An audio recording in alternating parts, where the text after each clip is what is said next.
Amen. Kule ncwadi yamaHebhere isahluko sesine kukhona uverse 9. You know, ebomini ndihlale ndicinge okokuba there is no gift on earth that is bigger than a mother. Kwinto zonke uThixo anokukubabala ngazo, kodwa umama uyafuneka ngoba ayikho engaphezulu kwakhe. Umakhulu wandifundisa ngoThixo wemka about 15 years ago. But ndike ndihlale pha endlini ndiqumbe ndingathethi namntu. Xa kubuzwa uba yintoni ndithi I'm thinking of my grandmother. Because ndinanto ethi ezinye izinto ezindehlele ebomini uba ebesaphila ngezingandisindanga ngohlobo ezandisinda ngalo. Ngamanye amaxesha abantu abadala we don't need them to do anything. Kodwa kuhle kumnandi ukuba nomuntu othi xa izimo zikubetha uye kuye uyobalisa oba mama okanye makhulu lehlelwe yilento namhlanje, athi noba engenzanga nto kodwa igama elithi mntanam kuzawulunga. Ndiyathi mntanam akuzuhlala kunje ngoba ebomini siyabadinga abantu bokubabalisela izinto zethu noba bengaziwenza nto, ngoba basingozile abantu esibalise kubo sibathembile sicinga into yoba bazawusinceda kanti bazawumka neengxaki zethu baziphathe ngobulula. Even a sick mother is better than a mother who is no more in this life. Umfathile owayephethe umkhosi wesizwe esoyikwa ngabantu kokwabo ngenye imini egodukile kukho umcimbi ubetha omnye umntwana odade wabo emsola ngokugeza abaleka umzukulwana ayoxelela umakhulu wakhe owayesaphila ngelo xesha. Yayigadiwe le ndoda inabantu abayigadileyo bathi abantu abamgadileyo lo mfo bekwenye indlu beve kusithiwa elinene lo mfo liyabizwa ngumama walo. Esoyikwa enjalo lo mfo kodwa umbuzo waba mnye from his mother, umbethela ntoni umntwana wam? Akuvakalike uba waphendula wathini lo mfo, kodwa umama wakhe owayesimelela ngentonga mntaka Jaji wayiphakamisa lo ntonga esithi ungacingi uba ngaba bakoyika. Tsholo mama ungazogeza apha andikoyiki mina. Umtsi wale ndoda waba mnye ukubaleka lo walking stick yeso salukazi, intsikelelo yokuba nomuntu ongumama ebomini, ngoba usenethamsanqa xa uthi wakuphambeka ebomini kubekho umuntu othi ntwana wam akwenziwa kanje. Babonile ke abantu belila ndayiqonda into yoba bawafumene loo mazwi, bayacinga ngoku into yoba sawuphinde siwafumane phi. Kodwa ndizothi kuni noba siyaboyika abantu belilizwe, kodwa xa unoThixo unomthethelelo ngoyiki. Manitsala umgca kule ncwadi yamaHebhere ndikhawuleze ndiniyeke andinamini yonke. Kule ncwadi sifunde kuyo chapter 4 kula verse 9 Rhamente engcwele kaThixo. Kukho amazwi athi abangcwele bakaThixo balindwe luphumlo olunjengolwesabatha. Incwadi yokugqibela le ukungena ezibhalweni. Zonke incwadi kuthiwa zazingena ngesango elinye khona ukuze kujongwe kuqala oba yeyiphi incwadi emayifakwe kuluhlu lwezibhalo. Kulanto kwakuthiwa yi-canon of scriptures. Kuthiwa zazingena ngelo sango. Kukho amaxhego ayehleli ethe nqwadalala khona ukuze kuphenduleke umbuzo wencwadi nganye edlulayo ba ibhalwa ngubani. Kuthiwa kwakuthi kwawuthiwa nguYohane unyana kaZebhedi kuthiwe beka ngapha ngoba siyamazwise. Kuthi kwathiwa ibhawulwe nguPawulos kuthiwe mayingene. Kwashiyeka lencwadi yodwa ngoba kukho umbuzo ongaphendulekiyo. Kuthiwa yaqheka kakubini iconference. Abanye besithi mayingene, abanye besithi mayingafakwa ngoba kukho umbuzo obuzwe kuzo zonke incwadi ibhalwe ngubani le ncwadi. Kuthiwa yoyanyaniswa kwathiwa pha emsileni pha ku chapter 13 ukuya ku verse 16 kwafakwa isiphelo esingathi nguPawulos kuzanywa uba mayodlula egeyithini iye kwezinye.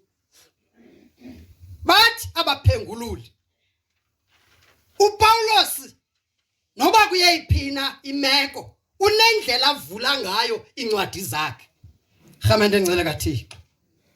Ithi ke i-church history kwanceda xhego lithile lathi it seems like nobody knows about who wrote it.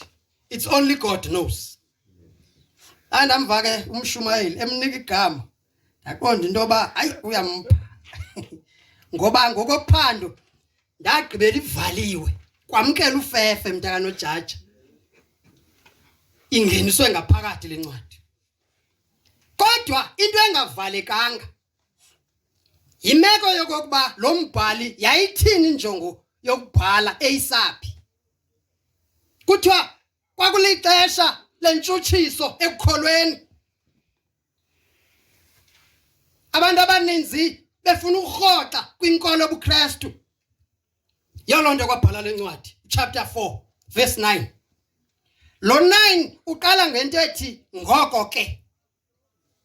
That means ininzi into ethethwa apha ngasentla before ufike apha. Xa usuka ku therefore ithi lento kuta kuvalwe iagreement. Rhamende ngcwele ethandwa lizulu. Lo mbhali uzekelisa ngokuqalwa kwehlabathi. Uthi uThixo awudala. Wadala. Kodwa ngomhla wesi-7 waphumula. Okokuqala mandazise lento. uThixo akadinwa. Xa kuthiwa uThixo waphumula ngomhla wesi-7 akaphumuli kubefana nami. Mna mntu othi xa ediniwe ndikhulula izihlangu ndinabe. Akakho njalo uThixo. Into ethethwayo ithi akuyigqiba yonke indalo. Iintaba, imilambo, amawa nezinto zonke wenza umuntu. Wathi akumbuka waba complete. The assignment yokudala yayifikelele esiphelweni. Yolonto athi umbhali waphumula. Mandikhawuleze. Ukuphumula xa kubhekiswa kuThixo is not about physical tiredness. Kodwa it means wayidala yonke into wayigqiba. Uthi ke lo mbhali njengoba baphumula abantu eJiphuta bahamba 40 years belamba bedinwa endleleni zange bafike ekuphumleni kwilizwe lesithembiso. Uthi lo mbhali ikhona ingozi yokuba amaHebhere ayefuna ukurhoxa abuye umva esoyika inhlungu esithi ikhona ingozi yoba uninzi labantu xa luthe lahlala phambi koba lufike apho luya khona alungene kuphumleni ngoba mbi umuntu bethunana olinqenerha athe qala into amane beka ibhatyi esitulweni atshone elalini. Kuthi xa kufika ixesha loba makuphunyulwe kube ukhona yena efuna uqala. Makabonge namandla. Uyingozi umuntu ophumle engagqibanga ngoba kuthi xa kufuneka ehleli kungahlaleki ngoba kukhona ezibona ingathi unemibono emitsha. La noba ukuyibona lento kuthi omnye umuntu kwenye indawo wabuya ngokusenzelwe ifarewell kwathiwa masifake ikey block akakwazi ukubuya. Kuyabonakala uba uphumle kagqibanga ngoba uthe kusesemini kusekho ilicense yokusebenza wawudoja umsebenzi.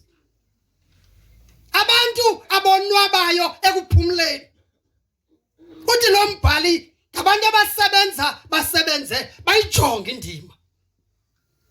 Fika indima ilele. Yakhulela ezilalini ke. Yabona xa ugqiba kulima kufuneka isoya eziziphume ekhubeni. Ufike zilele. Zilele ngecala. Uthi noba uhleli phansi komzi wakho ufike isoyi zilele.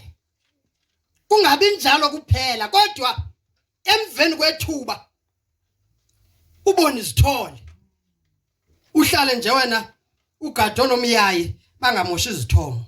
Bethunana ndizothi apha kuni kunjalo eluhambeni. Uphumla uxolile.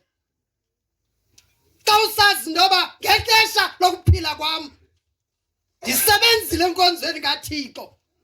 Ndisebenzele uKristu. Yenza intoba ulala uxolile ngoba uyayazi intoba bakhona abalandela emva kwakho. Ngoba umuntu othi noba uye wakholwa Nkosi yami akhonze kodwa akuyolala kungabikho umuntu ulandele emva kwakhe. Andiyazi noba lo muntu uyakunikwa na ukuphumula ngoba ulala uxolile uphumlile usazi intoba noba ndikho kodwa inkonzo kaThixo ndiyityale ndade ndayityala nangabo bami abantwana. Udlulisa amafa. Uba umuntu othi xa ekhonza angadlulisa amafa fike enyathele izithole. Fike enyathele abantu abatsha. Fike enkonzweni begilwa nguye. Fike bathi xa beveza imibono athi uyabona ke kule inkonzo yenziwa into ethile. Khamente engcileka bakhona siphila nabo. Kodwa uThixo usinyamezela. Uhamba nathi phakathi kwabo.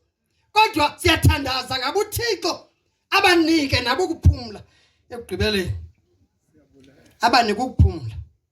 Ungavumi ukunyathela izithole umdala. Siyeke izithole zenyuke ufane nomama nokhwabuza.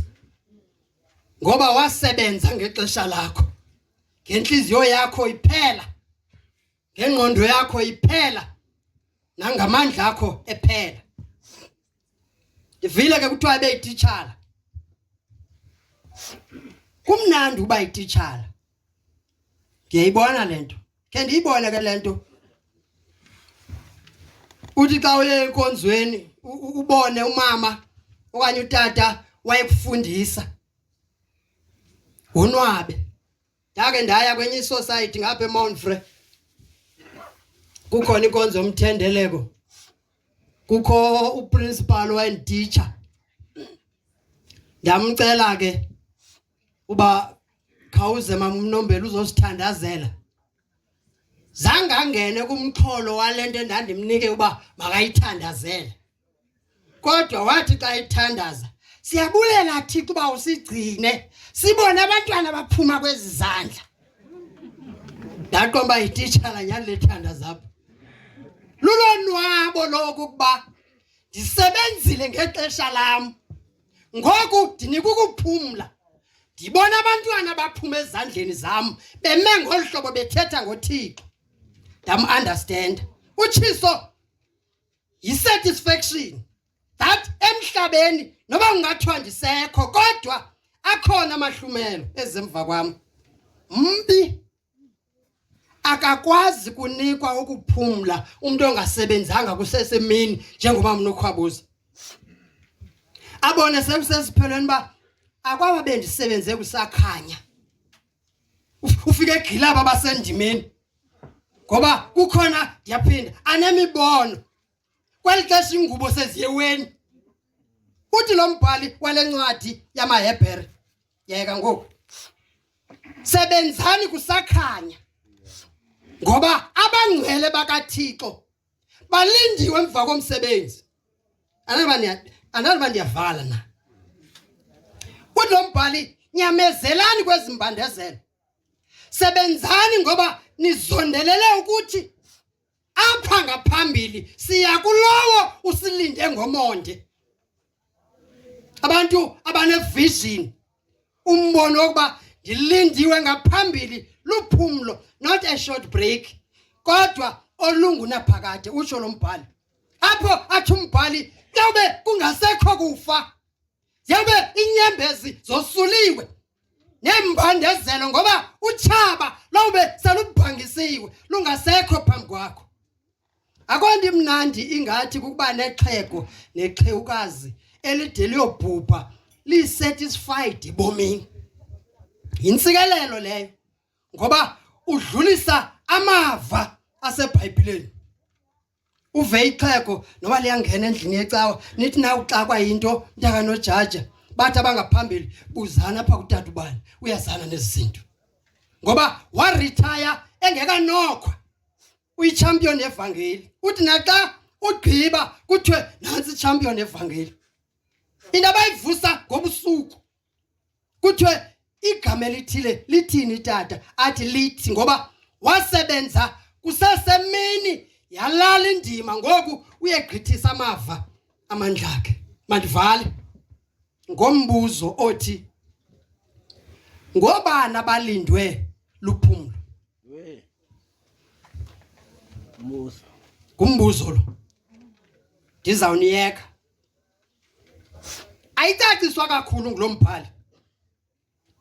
Kuthiwa luphumlo okanye lo mbuzo ngabenze kanjani. Kuthiwa nje abangcwele. Akuthethwa Nkosi yami, akuthethwa nga-organization yecawe apha. Akuthethwa ngamuntu onxiba isivatho secawe apha. Akuthethwa ngamshumayeli apha. Akuthethwa ngamfundisi apha. Kungathethwa ngamvangeli apha. Unjalo nje akuthethwa ngasihlalo sokuba ligosa lebandla.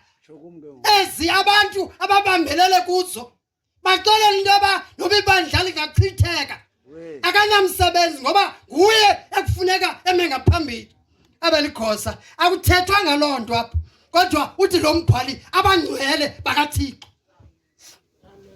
Bebona ke ubungcwele, it does not mean sinless. Ubungcwele eBhayibhelini means ukukhetheka.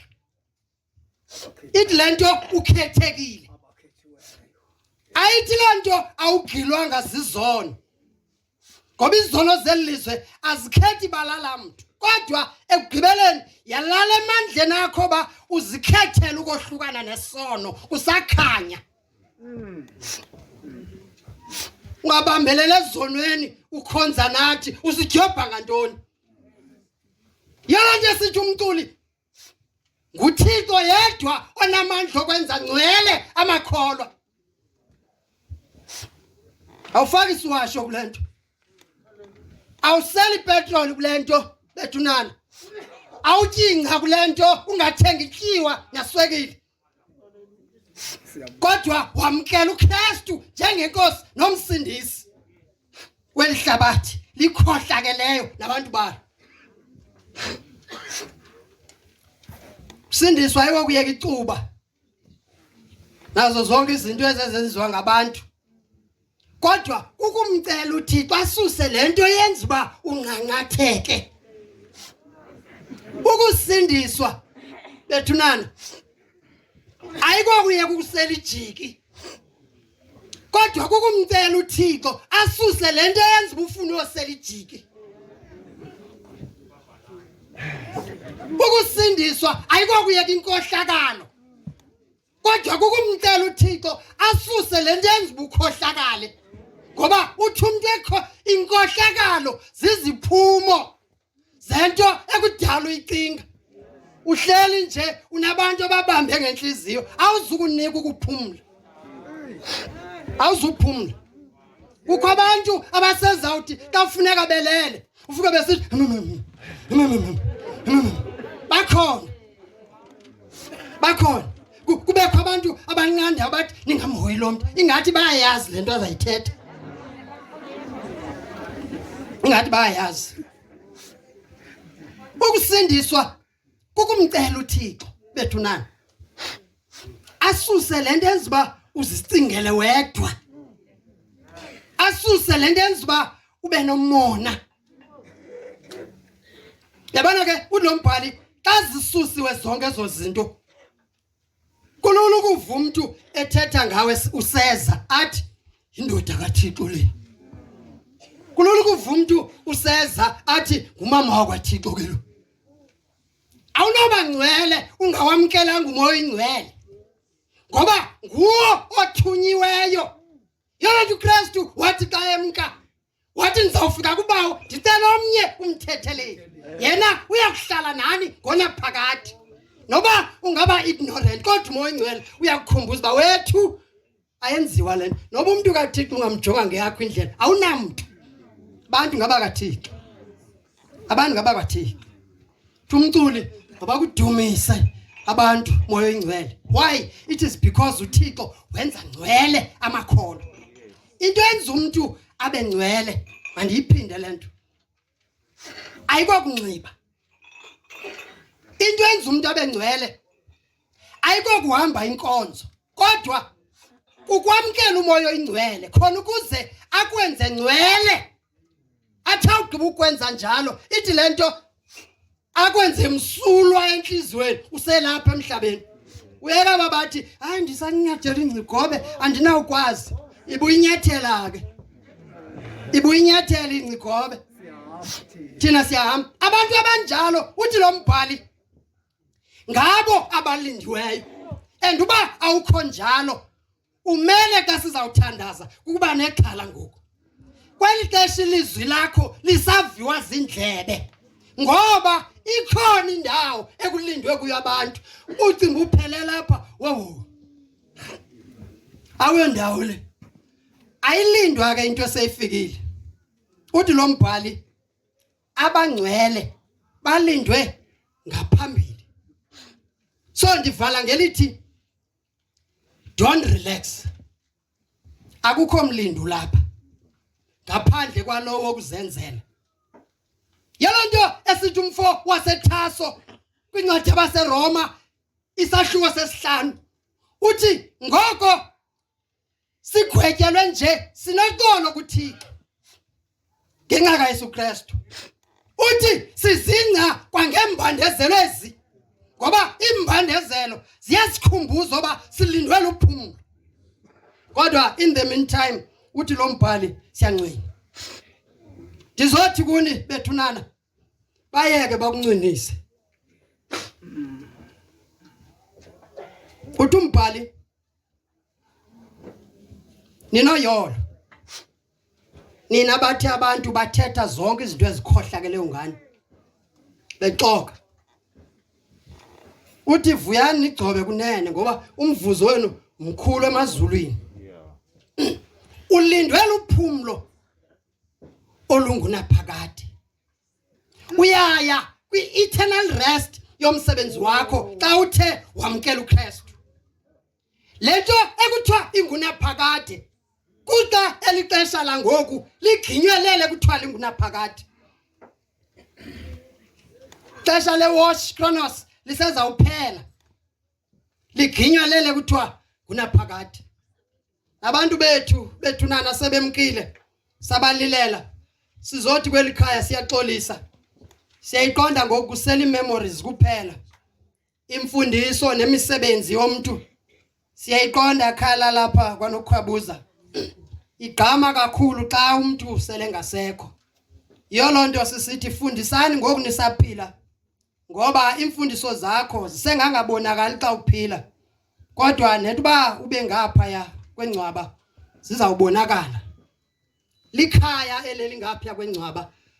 Ndizothi kuni linayo yonke into. Ngoba lento ingumuntu inamakhaya amathathu. Ikhaya lokuqala leli lisesiswini sika mama. In the womb kukho ioxygen pha. Yolento ufika umntwana ekhaba edlala. Ngoba akukho khaya limbi alaziyo. Ucinga uba uphelela lapha likhaya. Likhaya odwa ubethwa zizinto zalomhlaba. Ukhalela ukuyolala esibelekweni sika mama. Ngoba ku safe apho unwaba udlala isamanqina ngoba awuyazi enye into. Kodwa kufika umzuzu obonakalisa oba kuyahanjwa akuphelelwa ngapha. Ungene kwilizwe lesibini. Ilizwe ekuthiwa lihlabathi elisikulo ngoku. Elindoda yalapha ithi xa iseKapa ibona ubuhle ilanga litshona ngo9 uyivisithi kusekhaya nalapha. Ade olandwa ngokukhumbula ekhaya. Leli lamabhongo. Leli lokugilana fika umuntu exakile ngoba ucinga into yoba uphelele lapha. Ikhaya lesavana nezitomo. Ikhaya othi xa ubona abanikazi balo uphethe izibhalo wena ubona ba hey ingathi ndiyazilibazisa. Ikhaya elenza into yoba abazali bangalali. Ngoba umntwana wakho Nkosi yami noba ulele wena kodwa xa engekho phakathi nekhaya uyefana noba awulalanga nawe. Ngoba awukwenza into erongo kwindawo akuyo. Umbuzo wokuqala into efunwayo i-identity ethi kwakwabani lo mntwana. Lilizwe esiphila kulo eli. Ilizwe linjalo, ilizwe lamabhongo, ilizwe lokuqaqwa, ilizwe lokuthandaza singaphezi. Ube ngathi lo mthandazo awufiki nakuThixo.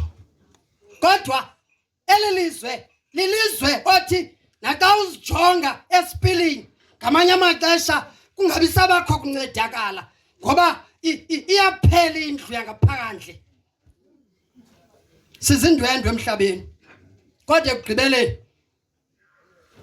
ikhaya esiyakulo lingunaphakade. Eli esilwela into yoba ke bethunana sifike silindiwe. Xa usesibelekweni awazi apha ngaphandle uba kunje. Apho kukho makazi, kukho dade bawo, ufika ulindwe nangebaby showers. Kodwa kweli lesibini ilizwe lixhomekeke kuwe ukuzikhethela ukuze ulindwe kwelo yakulo ngaphambili. Ngoba uYesu utshilo kuJohn 14 oba ndiyemka ndiyonilungiselela indawo khona ukuze ndinamkele lapho ndikho khona mna. Asithandaze noba singafi kodwa ona mthandazo ngoba sakubhubha sifumana indawo. Singenise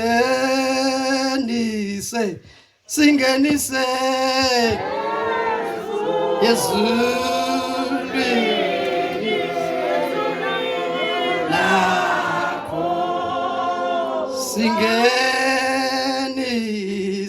singenise ezulwini sakubhubha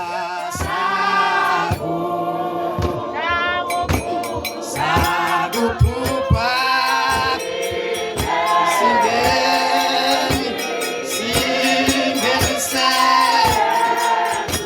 ezulwini. Yamoyika umuntu ohamba inkonzo kodwa ekugqibeleni kwelesithathu ikhaya afike kungekho mntu umlindileyo. Sikholela ukuze sihlanganyezwe bethunana. Sawufika kwelo khaya ulombhali abangcwele bakaThixo balindwe kukuphumla okunjengokwesabatha. Athi umculi ukuze sakuhliwa kukufa uzusingenise ezulwini lakho. Sithandazela lonto uThixo bethunana ndizothi makanithwale anongezelela amandla okholo anokhona ukuze nakuhliwa nakukufa kuzo zonke izinto eziniphethe zonke intwaleko eziniphetheyo kuba wonke umuntu xa ungathiwa makeme ngapha kocingo athethe ininzi into angayibalisa kwelilizwe. Rhulumente engcwele kaThixo silandelwa zintshaba esingazaziyo, silandelwa kuba uba sasingathanga sawuva kamnandi siphume ezindlini zethu siyobalisela abantu esasibathembile ngengxaki zethu ngesingenazo ingxaki esinazo. Kodwa yona nto yenza into yoba sibe nengxaki into yoba saphuma emizini yethu sawuva kamnandi umntana wam uzawutshata, umntana wam ufumene umsebenzi, semka sawubalisa ebantwini sicinga into yoba bazawuvuyisana nathi kanti siprovoke i-anger yoba mababe nomsindo bangonwabi. Kodwa abantu abanjalo yazi into yoba noba bangakwenzani bangakususi elufefeni naseluthandweni lukaThixo kuba wena uyazazi into yoba uzondelela into enye into yoba phakathi kwazo zonke ezi zinto. Kodwa mna ndilindwela uphumlo olunjengolwesabatha. Thandaza mama. Baba wethu oyingcwele, Baba wethu onamandla onke, yisewe